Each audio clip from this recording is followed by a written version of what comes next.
के बोलो सच्चे दरबार की, अपने अपने गुरु महाराज की। देखिए यूं तो हमारे सबसे पहले गुरु हमारे माता पिता होते हैं, लेकिन इस जीवन को जीने के लिए, इस संसार में इस जीवन को चलाने के लिए पग पग पर हमें गुरु की आवश्यकता पड़ती है। इस दुनियादारी को सीखने के लिए गुरु की आवश्यकता पड़ती है। तो इस जीवन में ना जाने कितने गुरु आते हैं, लेकिन हमारे लिए सभी पूजनीय है। बोलिए अपने अपने गुरु महाराज की।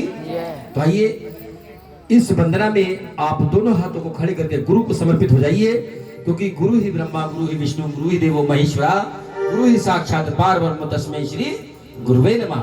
तो क्षण मात्र के लिए अपने हाथ ऊंचे करके गुरु चरणों में समर्पित हो जाइए और मिलकर के कहिए, हे गुरुदेव प्रणाम आपके चरणों में, गुरुदेव प्रणाम आपके चरणों में, हे गुरुदेव प्रणाम आपके चरणों में, हे गुरुदेव प्रणाम आपके चरणों में।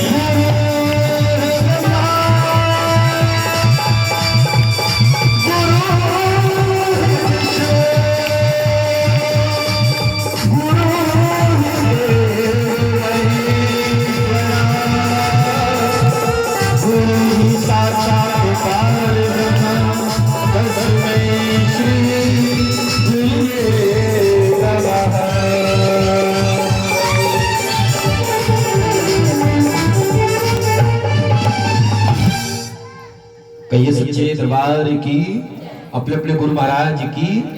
यही सच्चे भक्तों की निशानी है कि जब जब जयकारा बोलने की बारी आए तो अपने दोनों हाथों को ऊंचा करके जयकारा बोले। बाकी समय में हाथ नीचे ही रहेंगे। ऐसा नहीं कि आपसे जयकारा बुलवा रहे हैं तो हाथ ऊपर करके रखने हैं। आइए अब जिस जगजननी भवानी को हमने यहाँ विराजमान किया है,